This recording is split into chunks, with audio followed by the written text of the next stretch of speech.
పూలను దైవంగా ఆరాధించే పండుగ బతుకమ్మ. దేశమంతా నవరాత్రుల సంబరాలు ప్రారంభమయ్యే రోజు ఒకరోజు ముందుగానే తెలంగాణ రాష్ట్రంలో బతుకమ్మ సంబరాలు మొదలవుతాయి. అమావాస్య రోజు నుంచి 9 రోజుల పాటు ఎంతో ఉత్సాహంగా ఈ వేడుకలు జరుపుకుంటారు. తెలంగాణ సంస్కృతి సాంప్రదాయాలకు అద్దం పట్టేలా ఈ పండుగ జరుపుకుంటారు. అక్టోబర్ 2 నుంచి బతుకమ్మ పండుగ ప్రారంభమవుతుంది. అయితే మొదటి రోజు ఎంగిలి పూల బతుకమ్మ చేసుకుంటారు. ఎంగిలి పూల బతుకమ్మ పేర్చి ముందు రోజు నుంచి ఆడవాళ్ళు చెట్లపై కనిపించిన అందమైన రంగురంగుల పూలన్నీ కోసి తెచ్చి పెట్టుకుంటారు. మొదటి రోజు చేసుకునే ఎంగిలి పూల బతుకమ్మ పేర్చుకునేందుకు సిబ్బీలు, తంగేడు పూలు, గునుగు, తామర, చామంతి, బంతి, సీత జడల పూలు ఎక్కువగా వినియోగిస్తారు.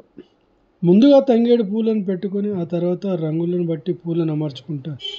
ఎంగిలి పూల బతుకమ్మ కోసం ముందు రోజుగా పూలు తెచ్చి నీళ్ళల్లో వేసుకొని ఉంచుతారు. ఎంగిల్ పూల బతుకమ్మ ప్రాముఖ్యత అంటే మనకు వర్షాలు పడతాయి. వర్షాలు పడ్డాక చెరువులు, కుంటలు అన్ని నిండుతాయి. నిండినాక చుట్టుపక్కల ఉన్న చెట్లకన్నిటికీ నీరు అంది ప్రతి చెట్టు చిగురించి పువ్వులు పూస్తూ ఉంటుంది.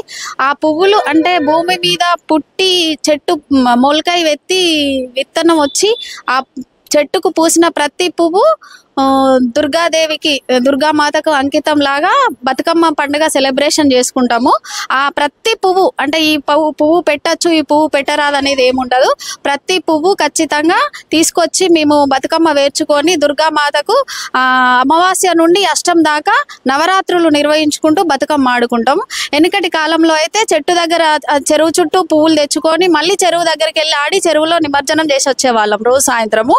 ఇక ఇప్పుడు మాత్రం ఈ ఎంగిలి పువ్వులకు ప్రత్యేకత తంగేడు పువ్వు కంపల్సరీ. తంగేడు పువ్వులో అది ఆయుర్వేద శక్తి చాలా ఉంటుంది.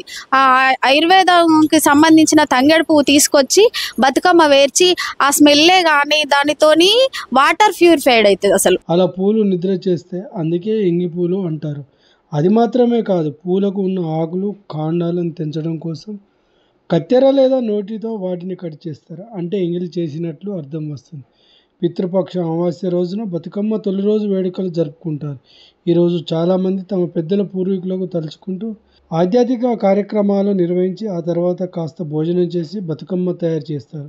భోజనం చేయడాన్ని ఎంగిలి పడడం అంటారు. అందుకే ఆ పేరు వచ్చిందని అంటున్నారు కరీంనగర్కు చెందిన స్వప్న అనే మహిళ. ప్రతి పువ్వు బతుకమ్మకు వినియోగించుకుంటూ ఈ 9 రోజులు తెలంగాణలో ఆడబిడ్డలకు ప్రాముఖ్యత బతుకమ్మ. అంటే ఎప్పుడు లేని విధంగా ఆట పాటలతోని సంతోషంగా, అంటే ఏ ఫెస్టివల్కైనా ఆడవాళ్లకు పనులు ఉంటాయి.